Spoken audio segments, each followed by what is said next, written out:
Hi, you weren't expecting that, were you? Yeah. Uh, Welcome to NEAB 2024. Doesn't really mean anything, necessarily. Nor does, this kind of allude to some proper. I mean, I guess there's the video I'm gonna do where it's like the year in review stuff. I do want to do that, but not much is different really. I just kind of wanted to show that off because we're gonna use this time for better audio capturing and all that. Don't know why it took till now for me to just kind of think of this plan, but yeah, I think this is the correct way to go about it. But other than that, welcome back. We have a new ReZero volume to talk about. It's fucking cold in here. Fun fact, by the way, regarding the whole new ReZero volume and everything, I forgot that last time we did one of these reviews, and technically speaking, there was videos in between there, so I could have done it in those times. But the last time we did a video like this was still healing. So, without further ado, I'll come up to this camera here and show it off a bit. It's a little dark. You might not be able to see it super well, but it's there, right? It's fully healed. Super nice. I like it a lot. I could go to that camera. That camera might capture it well, it's just this one's more HD. So I just figure, this one's better. You know what? Let's go over here as well. See, now you can see it from here as well. It might be better. Honestly, that's probably better because I can get closer with this, even if it's not as HD. That's okay. Anyways, yeah, so that's fully healed now. Super damn nice. Hopefully I can get Rao from Fist of the North Star on the other arm so we can have the double R's. All that, favorite characters, that whole sort of thing. And speaking of Fist of the North Star and like books and all that sort of shit, yeah, welcome back to the shelf. It's only been a month since we were here, pretty much, because I mean I did the update video and we were here, right? I did that whole joke. It's fucking massive now. Like, I genuinely have pretty much run out of space. I have a few areas I could stack books on top of, but overall I've run out of space, and that's terrifying because, there's more ReZero volumes to collect, and there's more Fist of the North Star volumes to collect. Thank God the fucking part 5 is done, because that's really the main JoJo stuff that I wanted to collect, and now that that's done, I don't have to worry about that. And everything else, overall, I'm not going to, consistently be 247 collecting, I don't think. But, yeah, I will say the biggest culprit of this is Vinland down there, and Berserk up there. I haven't even read Berserk yet, but I figured I'm probably going to like it a whole lot, and you know what, if I'm going to read it, I do want to read it physically, so there's that. It's fucking huge. I didn't expect it to be that massive. It is towering over Devilman. Anyways, we're wasting a lot of time here. Let's just get to the review.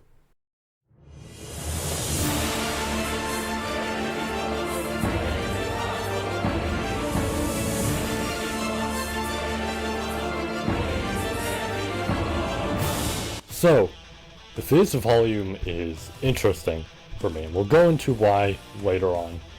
But just to start off with it, I just want to mention that it's interesting on how it's done, for me personally.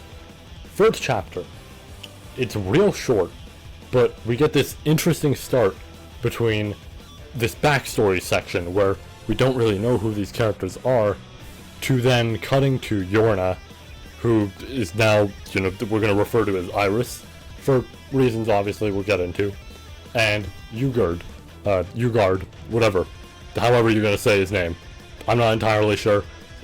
Arc 7 and Arc 8 kind of fucked up. They present me with a lot of names sometimes that I am not fully ready to say, but regardless, we have these two interacting, and this is something that I didn't think of. But honestly, it makes a lot of sense what happened here, because I'm like, oh, right, yeah, the whole sacrament shit, like, of course he would come back, right? So then they're gonna interact, and wow, I knew that he was somebody from way in the past, so usually there's the expected result of how people way back when would act, but yeah, he doesn't seem the greatest, even if, Iris has a nice loving connection to him. He doesn't seem the greatest. He doesn't seems super nice. So there's that.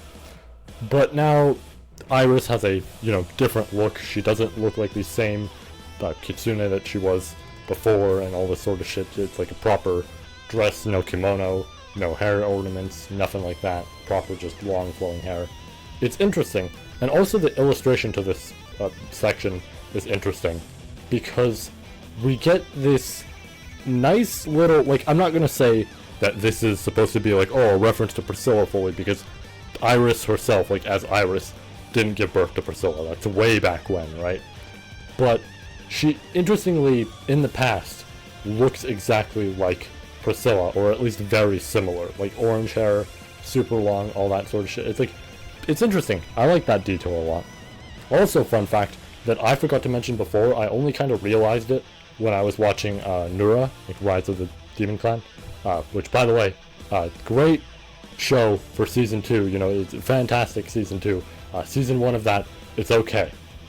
But if that whole thing were to interest you, if you were to see the bio of that anime and it were to interest you, my only thing I could say is if you can get past season 1, that show is fantastic. Anyways, besides talking about other series, something with that I realized in the moment of watching that, because of some research I did for the 10-year project, that I can't speak about, and it's just so fucking painful, and I'll also get to why later, but something interesting with that I realized because of research I did with the 10-year project is the fact that Yorna's a weird reverse of the general kitsune type of story. That might seem confusing on what the fuck I'm saying, so let me essentially explain it. So, kitsune, right? Their whole deal in mythology and all that sort of shit, folklore, whatever the fuck, is that they take possession of a female body, right? They essentially, like, take over it completely. That's the whole thing with it, is they go into that body, they take over, boom, they are that person, right? And from then on, they live as that person, right? That's the whole thing with them. Yorna's interesting, though, or Iris, whichever name we want to use there. Technically speaking, Iris would be more correct in this manner, because she's kind of the reverse of this, because the whole point of a kitsune is that they are foxes that enter essentially humans, right? Human women. Iris is a human woman who, because of Yorna's like body essentially, she is a human woman entering a kitsune's body. That is pretty fucking cool. I actually like that a lot. Like, once I realized that, I just sat there and looked at fucking Yorna's design, all this sort of shit. Like, I looked at some of the details and everything, and I just realized, like, oh my lord, Tappei, you fucking genius. Like, I don't know how I didn't think of this before, but it's like, holy shit, oh, of course, that's why this works like this. Of course, like, the Iris thing isn't out of nowhere. That's why it felt natural to me, right? That's why when the information was revealed, it felt proper, because I was like, oh, wait, because that's correct, technically. Not really. I mean, it's the reverse, it's the opposite, but, like, it works. It's proper, right? Weird to say proper in this scenario, but you get what I mean. Like, it's something interesting where you're taking a concept and twisting it, and I like that a lot. Yorna is probably my favorite Arc 7 or 8 character so far, right? I think out of the whole batch that we've learned about through Arc 7 and 8, she is probably my favorite, and it's very fucking unfortunate because of reasons we'll get into later. So then we get a general kind of recap chapter, but it does feature two key details.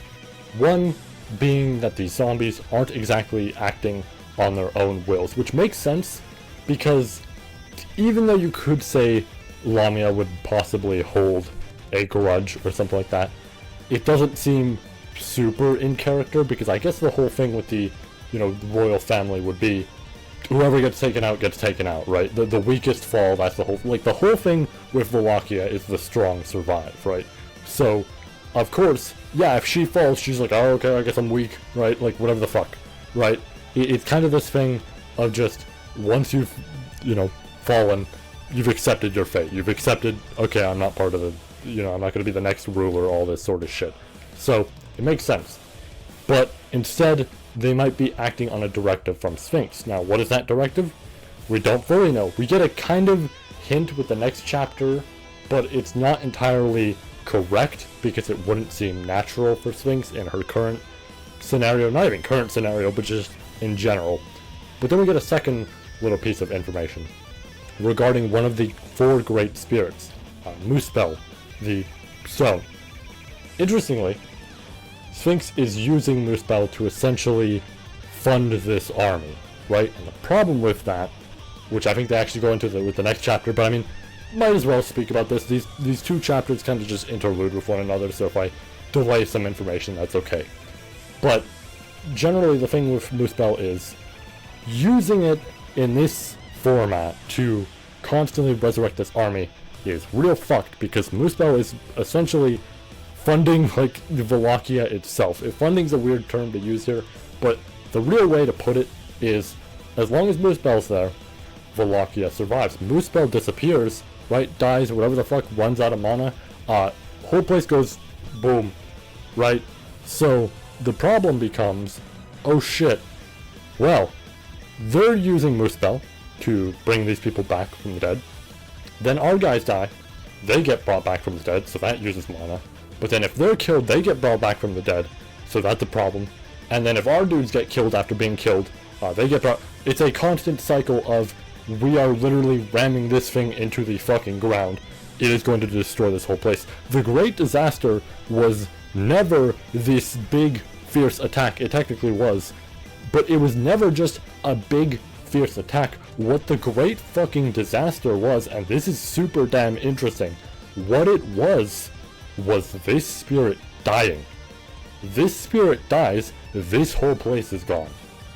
That is something they can't prevent, right? Rather, they can, they figure out a plan, and we'll get into that, but it's more so this thing of, try and fight it, you're fucked. Try and back off, you're fucked. So it's kind of the thing of, okay, now we need to really narrow this down to one option. Now, the good news is with Muspel is, unlike somebody like Puck, there isn't really a contractor here or anything like that. Technically speaking, they do send people who are sentenced to death down there to essentially, you know, feed it a bit. There is that, but overall, it doesn't have contractors. But the main point of Muspel here, kinda, is so that Sphinx can use this to destroy this place and then possibly try it with the kingdom and all that. Not out of revenge, though. That's something that they make clear, is there's definitely a chance that this could be used on the kingdom of Lugunica and, like, maybe, you know, fucking Gusteco and all that sort of shit, right? But it's unknown that it's for revenge, because, or rather it's unknown if revenge would even be a motive, because the scenario of this is Sphinx wouldn't really act on that, right? Sphinx doesn't have emotion. That's the clear-cut thing with Sphinx, and that's something we've known for the longest while now. So it's very clear just from this that, okay, this might not be, like, the motive necessarily, but it might be the whole, like, okay, she's focused on the destruction of this stuff. So it's still important, but, and yeah, like, this serves as a test, but, you know, we don't fully know what this is going to lead to, right? Now, with that said, they do come up with the plan to essentially counteract this by being like, okay, so Sphinx is the one who's, you know, the head of this charge. If we take her, right, we just capture her and just hold onto her for a while, this whole thing goes to shit, right? They can't do anything. Sphinx can't resurrect more people and all this sort of shit, and what the fuck can they do, right? They can't act on their motives and all that. So that's the little interesting thing there. Anyways, Archaea is down where Muspel is, so that doesn't bode well for things. And then we have the next 2 chapters. I don't have much to speak about with the next chapter, because if I'm going to be real, the next chapter after the previous one that I talked about was just planning. I'm not fucking kidding, by the way, in case you're, like, you know, seeing this without actually reading it or anything. It's just planning, really. There's not that much actual information that's given other than, okay, you are coming with us, and you are staying back here, and you, all that sort of shit. It's really just planning. However, we do get an interesting little chapter where we get to see Gustav and Idra kind of defend Subaru a bit in front of Vincent. I like that. I like that a lot. Shows how essentially, like, loyal he's made them, not necessarily like, oh, he's, you know, taken their loyalty away from Vincent, but rather he's managed to impress them so much that they're like, you know what, I like this guy, I like this little man, you know, I like him, right? And we also get to see Medium, of course, speaking to Vincent about, yeah, I want to go over there, talk to Balroy, all this sort of shit. So now we have the reason for why, you know, Medium's gonna head into the battle, and of course not flop or anything like that. So that's pretty cool. And then again, we don't get really much for the next chapter after. It's kind of just dialogue for people, you know, leaving and all that, and I like it. But there is one example I want to focus on because yes, I have a fucking bias here. Are you surprised? Of course I do. I mean, I'm not gonna act weird like some people might, but yeah, of course I'm gonna have a bias here. So allow me to speak about the final interaction of this chapter, Rem and Katya, who essentially they explain this thing of Rem kind of wants Subaru to tell her all about who he is, who she is, all this sort of shit when he gets back. And in chapter 32, which is a chapter I didn't speak much about, but in chapter 32 there's this really interesting interaction where I guess because of like the whole thing, they mention sometimes that there's feelings still attached to her soul. Even if she doesn't remember things, there are feelings still attached to her soul. Like that with, you know, her sister and all that sort of shit. And interestingly, a comment she makes in chapter 32 is, you know, she kind of makes the comment to Subaru about, oh, well, you can always, you know, just cuddle with like Amelia to get, you know, some warmth or whatever the fuck, right? Like to, you know, to feel better, all this sort of shit. Right, and it's a really interesting like comment to make because as soon as you see that, it's like that reminds me of the third arc. That reminds me of that bit of jealousy she had on occasion in the third arc, like around I'm gonna call it the episode 15 area. Like I know the episode 15 didn't really delve into it that much, but that general kind of area, right? It's like, oh, that's similar to that. Oh, so, you know, that's interesting. It's like, oh, that feeling's still attached to her. But at the same time, at the end of this exact chapter that I was speaking about, specifically, you know, the one right now, the dialogue one, Rem and Katya, all that. A little confusing on my wording there, I know. But at the end of this exact chapter, you get this nice scene where Subaru's waving off to her, and she starts giving a dumb smile and everything. And it's just like, and she tells him to return safe, and it's like, dude, I have a feeling, I got a feeling that maybe by the end of this arc we'll get a happy ending. I'm worried about Spika's safety, right? I think Spika could totally get screwed over here. I love the idea of one of the archbishops actually joining along and becoming friendly and all that. But something really tells me with the way that Spika interacts and all this sort of shit, and just, like, no dialogue, nothing like that, right? Just kind of ahs and oohs and all this sort of shit. Something really tells me, and like, the way she changed, it tells me that she's probably going to sacrifice herself to give Rem that shit back. I don't know why, right? I could totally be wrong here. And in a way, I partially would like to be wrong. But I just have a bad feeling about it. So then we get some conversations between Jamal and Subaru where Jamal kind of has like, contrasting ideas with him and everything, and Subaru's like, you know what, I'm gonna make sure you go home alive and see your sister and all that sort of shit. And you know, he finds him annoying. Other than that, there's really not much to this chapter once again, with the exception of Al and Cecilis are now near each other again. And the following chapter, we actually get more of that. We get to see Al do some cool shit. We get to see a little bit more of his ability and this whole territory expansion sort of stuff. It's interesting, right? I mean, this is generally what got listed before, is it's kind of a territory sort of thing, and now we're kind of seeing that with the verbal dialogue. And then, you know, Cecilis is still around, still helping out a little bit. If anything, Al's kind of helping him more because he's recklessly charging in. But yeah, I mean, now we have this cool dynamic between the two of them. And then Heinkel, Groovy, and Rowan finally arrive and all this sort of shit. So obviously Rowan has some interaction with his son. And the interesting thing about that, of course, being that we learned some things about Rowan. And, you know, Heinkel had some things that were upsetting. to say the least, right? He had some things that made you real upset with the way he interacted, but you know what?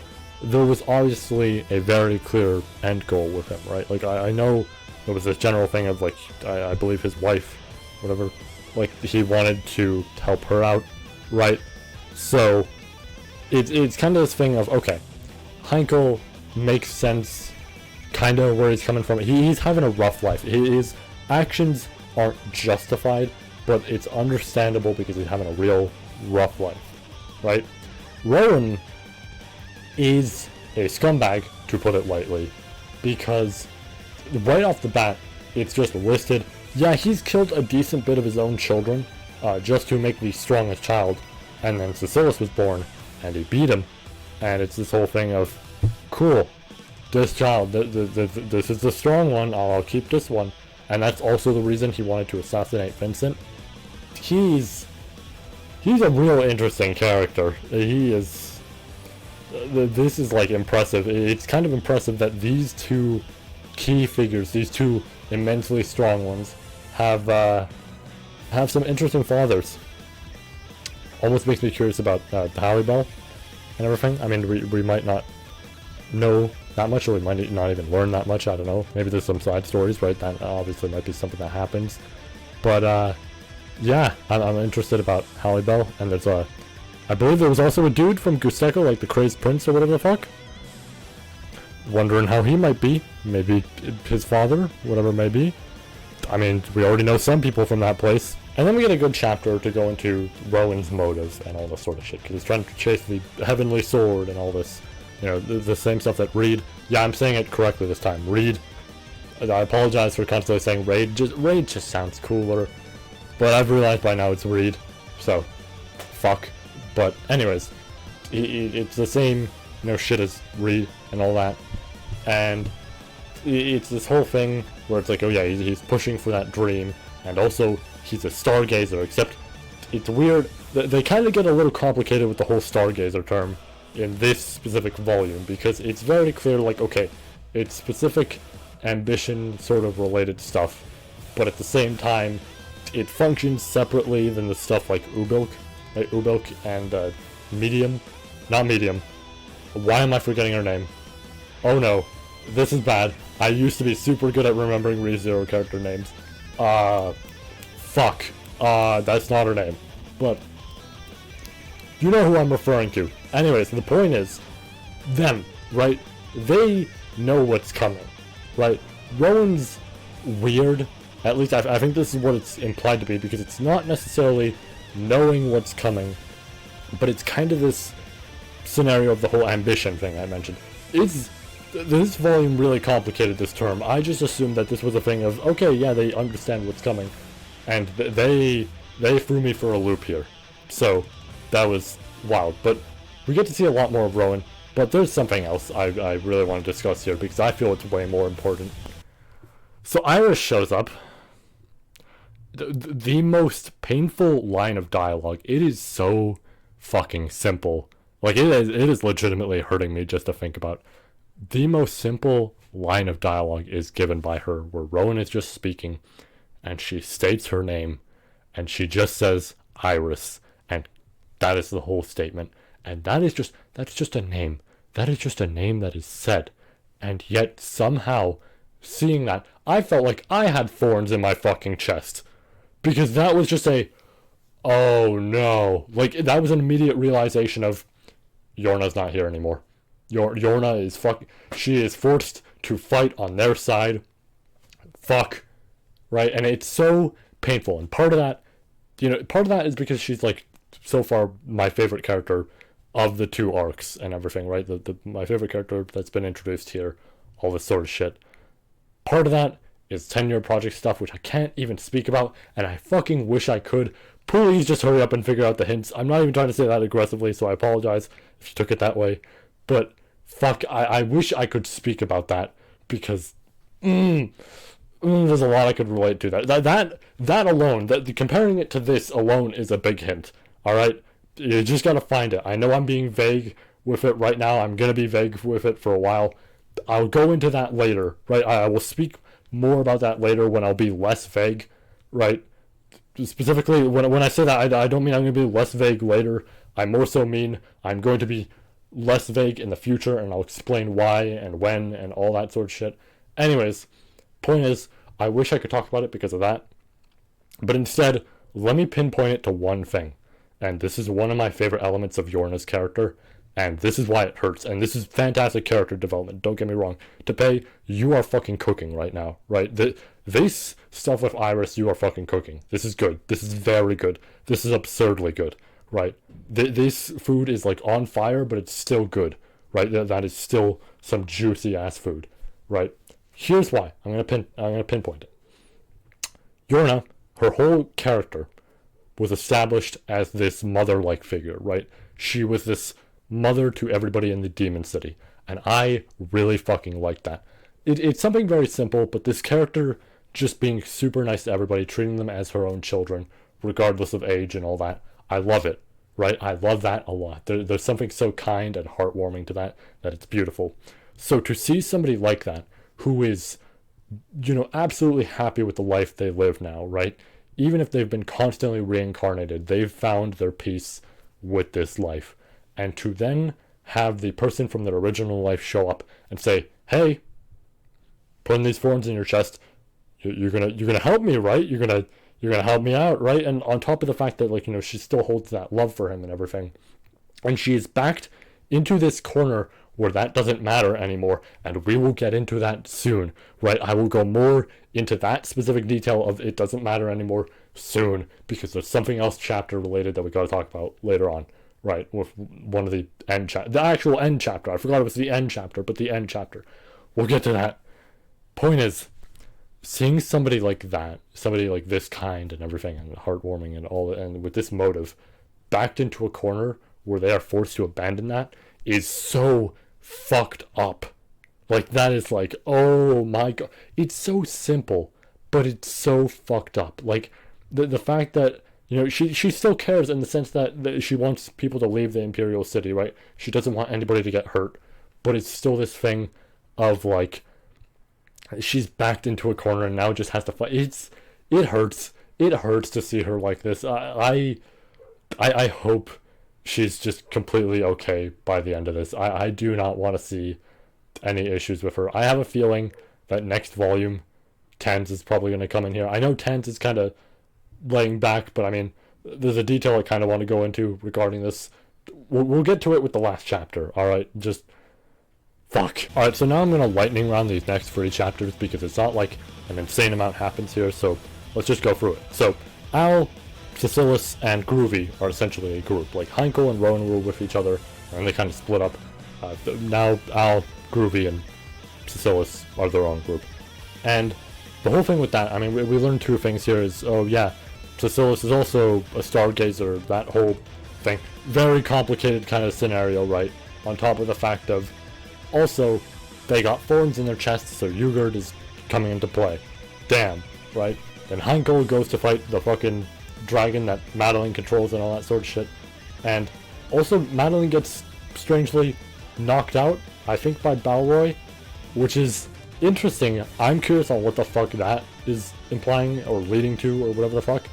It's kind of weird, right? It's making me wonder, okay, I know Sphinx is in control of them, but what the fuck's happening here, right?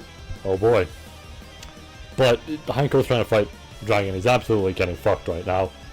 But then we head back to Groovy and all them, and Groovy's gonna fight Ugard while Cecilis goes to look for the sword and everything. Ugard actually has the sword. He has it, and as well as his own Yang sword, because of course he does, right? He's a member of the royal family, so of course. We get a lot here, and I like it, right? Because it's oh, it's setting up for the fights. But I mentioned this in my notes. I kind of wish we got the proper fights here. We get a few here and there, we get tidbits of it. For example, the final chapter, right? I get to talk about that soon. But, for the most part, it's not anything huge. It's just a lot of, these characters are fighting this person, these characters are fighting this person, these characters are fighting... it works, and honestly, given the side story that happens at the last chapter, it's very clearly, at least in my opinion, the final volume might actually be the next one. specifically because they list it in the side story as, you know, the final battle is like approaching and all this sort of shit. And it's like, well, if all these fights are being set up, I think this implies we are about to head into the final battle, right? This is the end, like this is the end of the arc. Probably, right? This next volume will probably be super long, and we're just going to get to the end of it. I assume we could get another, but seeing as this was split, like this is what I expected from the beginning. Seeing as arc 7 and 8 were split, I expected arc 8 to be like 4 volumes long. That might sound absurd to some people because it's like, oh, well, you know, most of the time they're like 5 volumes and all that sort of shit, but it hasn't been uncommon to have something around that range. I would say, like, don't get me wrong, we haven't really had volumes that go up to 4, but 5 has usually happened. 6 on occasion has happened, but that's because if they're super long and everything. Like, arc 6 is decently long, but that's still 5 volumes. Arc 8 is a split of arc 7, yet at the same time, because it's a split at that moment, it very easily could be 4, right? And this kind of feels like it's leading into that. I like that these fights are being set up for that sort of thing. I just kind of wish we saw more of them, right? That's my general thing here. And then we get to see Sphinx speaking to Priscilla for pretty much the whole next chapter. It's interesting though, because Sphinx goes over some things and all that sort of shit to Priscilla. And Priscilla here actually seems slightly more vulnerable than usual. Like, she felt like this on occasion with EX5, but this is a moment where we get to see a little bit of a more vulnerable Priscilla and like admitting some things of like herself not being absolutely the strongest, right? All that sort of shit. But Sphinx makes an interesting comment that I currently don't know yet because I haven't read the side stories, but she implies that this whole thing is related to Priscilla herself, or rather Priscilla mentions the fact that it's like, oh, your whole involvement here is my own fault, right? Like that's me, that's my issue. And that's an interesting dialogue moment to me, mainly because, okay, I haven't read the side stories, but I do know the general thing of, I believe the dude who ends up becoming one of Priscilla's many husbands picks up Sphinx after the whole battle in EX2. So I'm assuming the implication there is something that happened there with Priscilla and him, possibly Sphinx, whatever it may be. Something around that led to the moment where, you know, this was the issue, right? Like, this is what led Sphinx to being here, having this happen, all this sort of shit. Don't know yet, right? At the current moment, I don't know. I probably don't want to know, just in case it is locked behind all these side stories, so I will get to them eventually. It's just like, especially the Priscilla ones, right? Because that's something I definitely need to read if I want to get a better grasp at a lot of the story here with Al and her, all that sort of shit. So, obviously I'll get to that. But it is a thing of like, oh, okay, so I guess there's something there behind that. And then we also have Arakia going nuts, and the reason behind that is Arakia ate Muspel. Or, like, that's the very clear implication of that. So, that's interesting.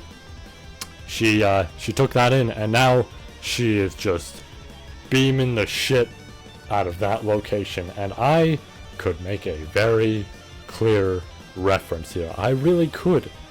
But, you know, I feel like last time we made a reference to this, and in my notes for the previous volume I made a reference to the same series.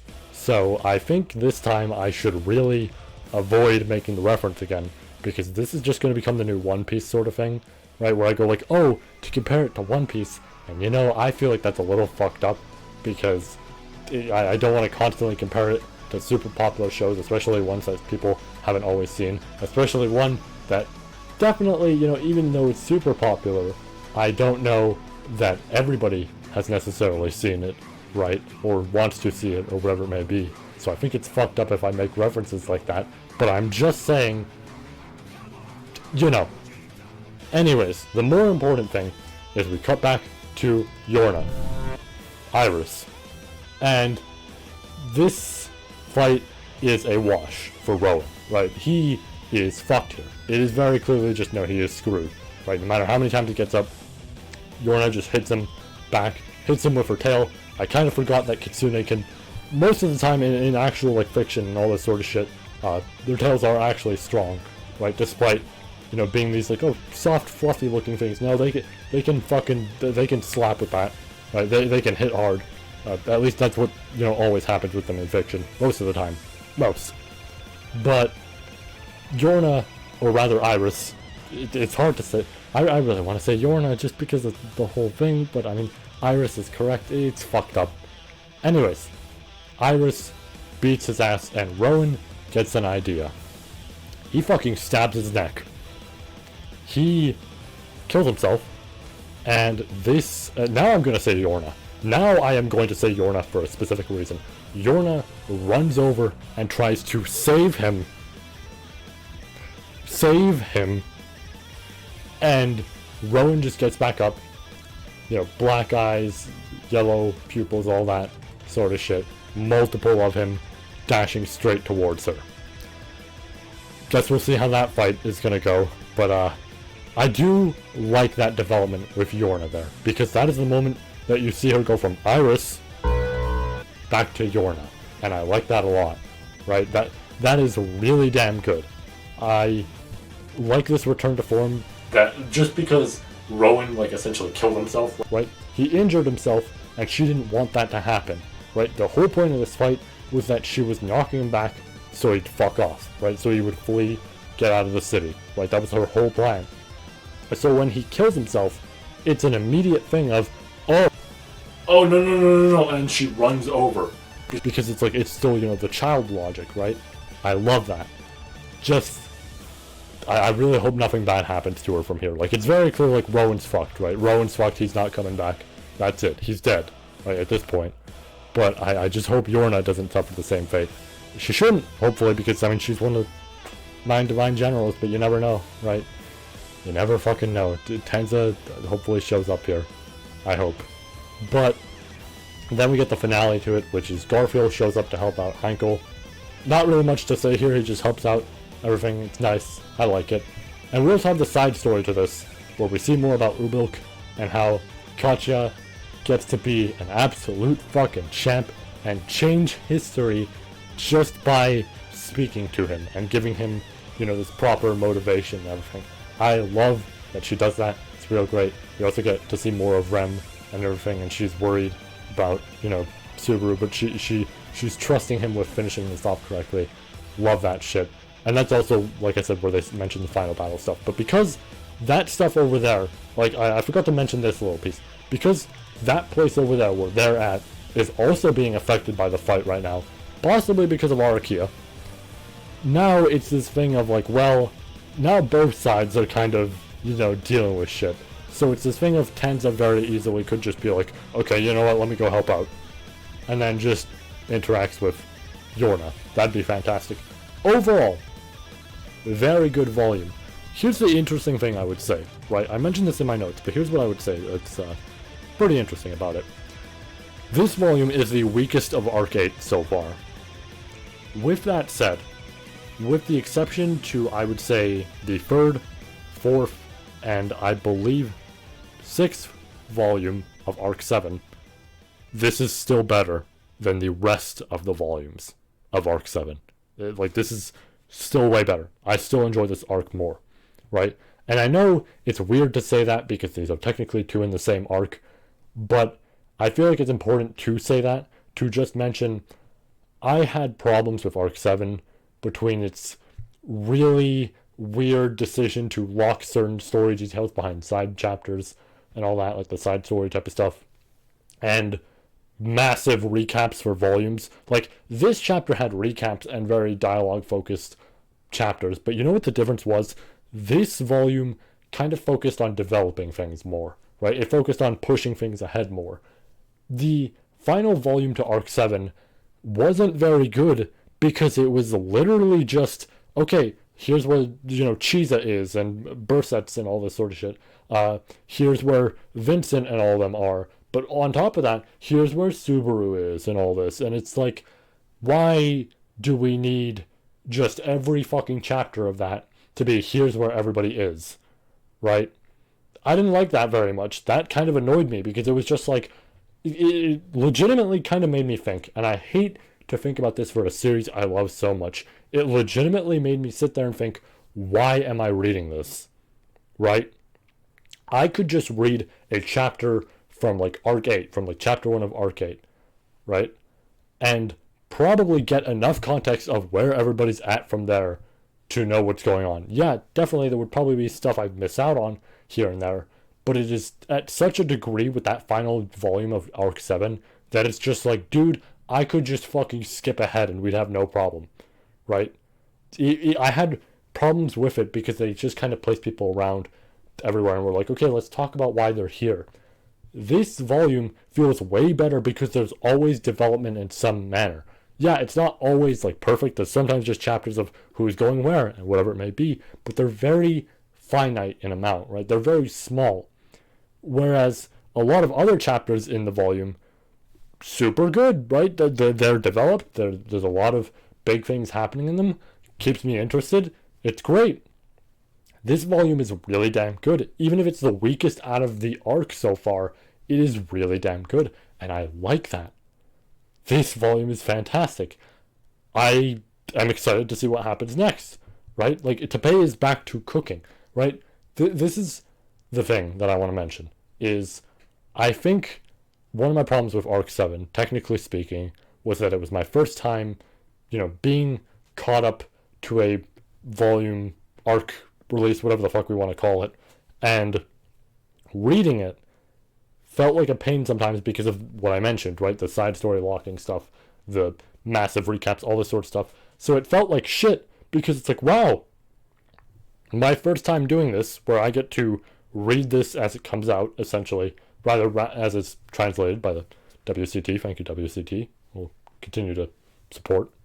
Anyways, main point is I get to read it as it comes out and all this sort of shit. It's exciting, but it didn't feel exciting for Arc 7 because it was just like, oh, it's not that good sometimes. It's very good sometimes, and then sometimes it's not.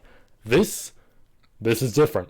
This is good. I am happy to read this, and now, because there's already new chapters coming out, I get to be caught up and read it more, right? And that's something I'm actually going to do, is I'm going to read it more as it comes out. So, the next section of the big video is essentially going to be not long from this one. But yeah, that's it for this volume. Alright, that may be the end of the volume video, whatever the fuck, technically speaking. I mean, the end for the bigger one, but with that said, doesn't really mean it's the end of this one, because I feel like we have some things to talk about. First of all, this video, I apologize. I know I don't necessarily have to hold myself to a specific time or anything, but that fucking 10-year project kicked my ass in December. I assumed that this video would be out, around the next week of December where I made that update video, maybe the week after or something like that, right? Whatever it may be.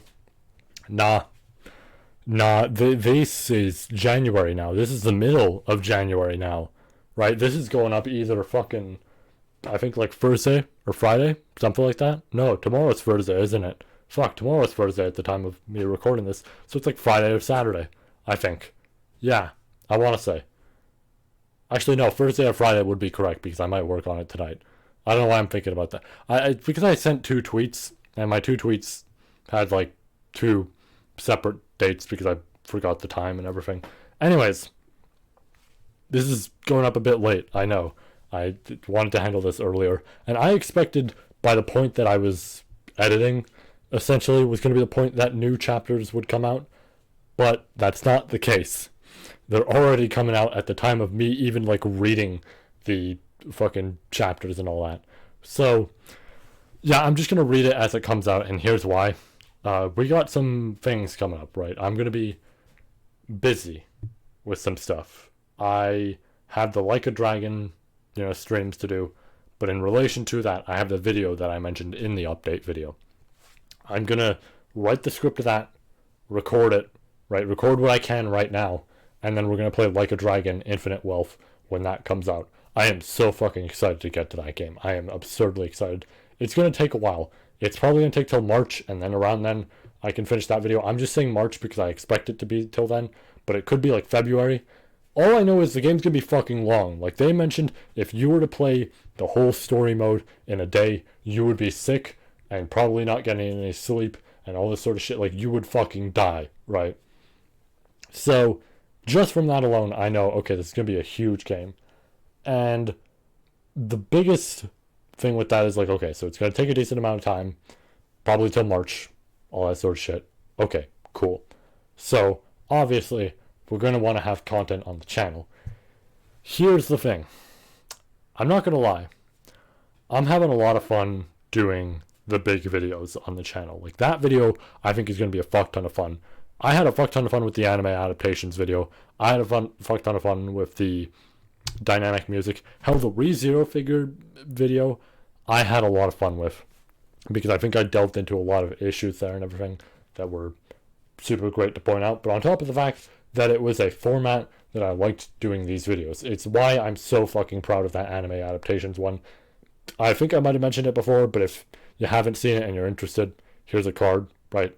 It's only the main one that I kind of want to point out, because as much as I do love the other ones, that one I feel like it was like, okay, that I think I nailed it. I think I nailed what I want to go for. So here's the thing. I'm enjoying doing those, and I have a lot planned overall. Like I have the Like a Dragon one. I got another one that I want to work on this year, right? I still have the 2 from last year that I said I wanted to work on and all that sort of shit, right? So there's 4 in total.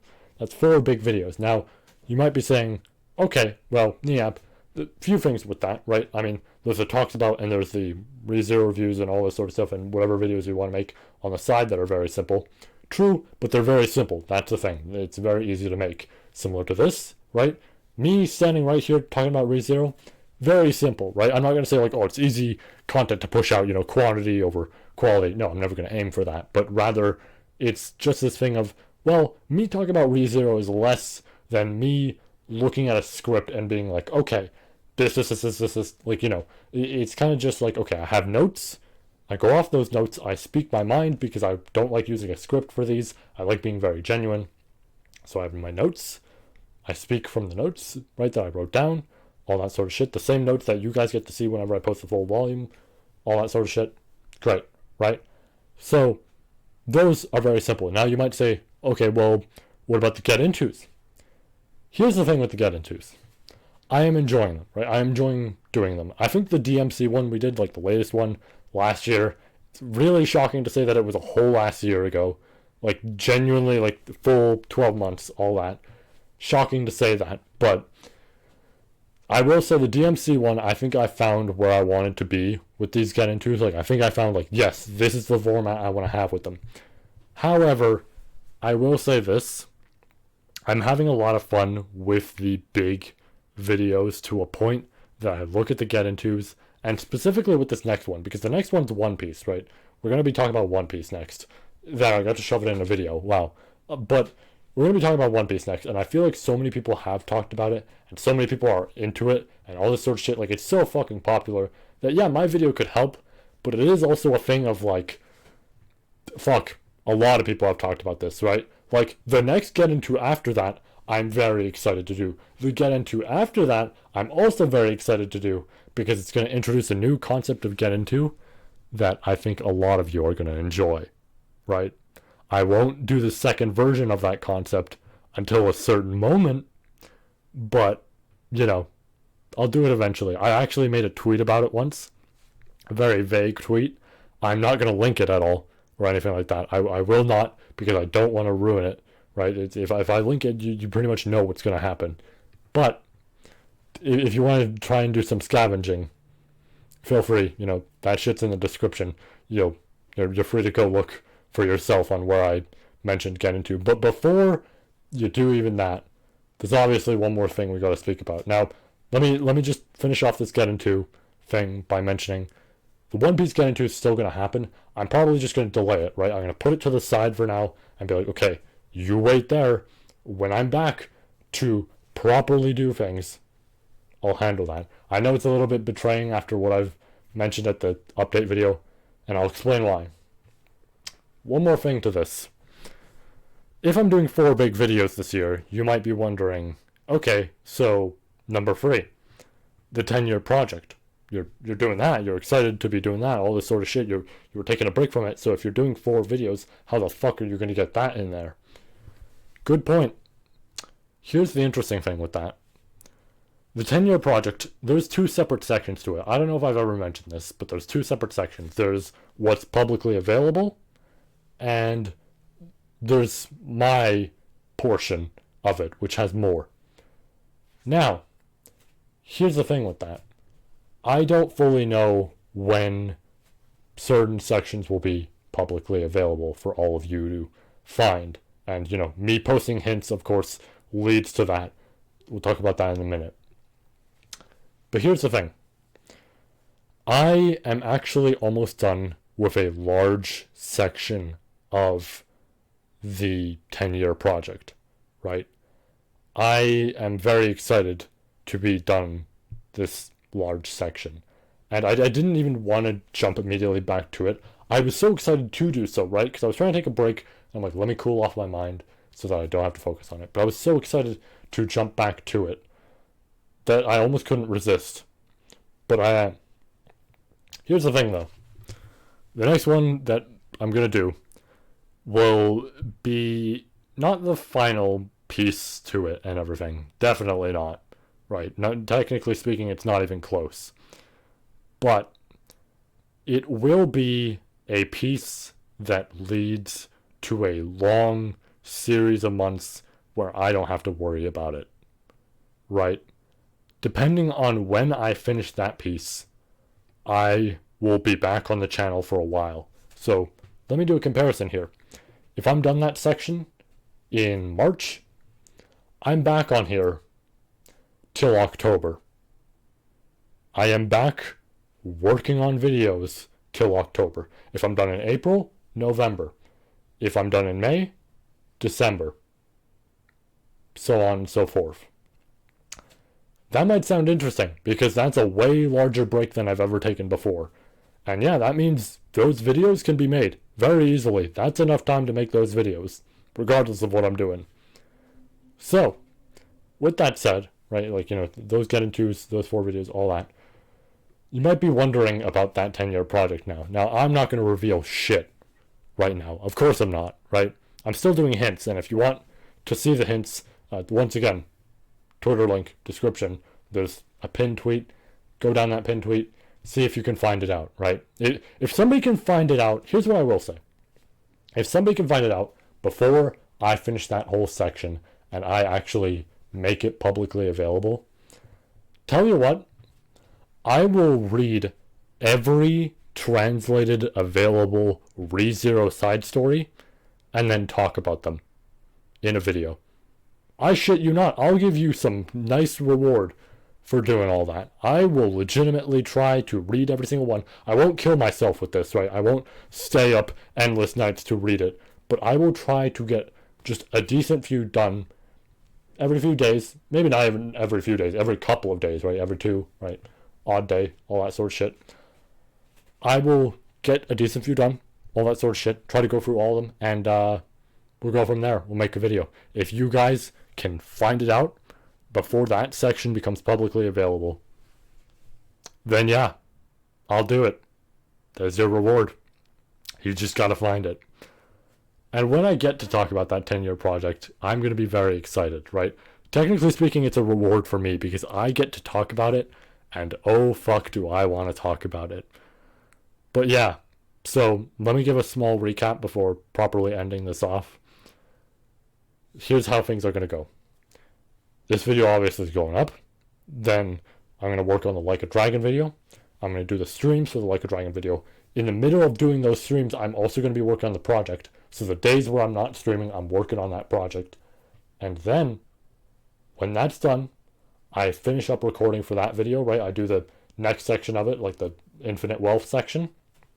And then, I also hopefully finish up the 10-year project section. That does not mean that is the moment where the, cutoff is, right? For you guys to figure that out. It's not, right? Reminder, publicly available part. Specifically that one. Me finishing my own area of it, all that sort of shit, that doesn't count. It's just the publicly available part. if you guys can figure out the hints before that publicly available part happens, I'll do it. I'll do every ReZero side story, and of course, I will speak about that project. You just gotta figure it out. And you know, they're vague hints so far, but who knows? Maybe with time and, you know, the future and all that, there might be some differences here and there. But with that said, thank you all for watching this video. Once again, I know I really don't have to, but I apologize for the delay on this. It kind of upsets me to a certain degree that it took this long. But it's okay. Like I said, that 10-year project section took like a while to finish in December. But I'm happy with it now.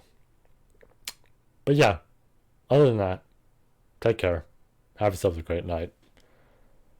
And yeah, I guess we'll be back probably for the end of Arc 8, right? But that's probably the next ReZero thing we're doing is the end of Arc 8, I assume.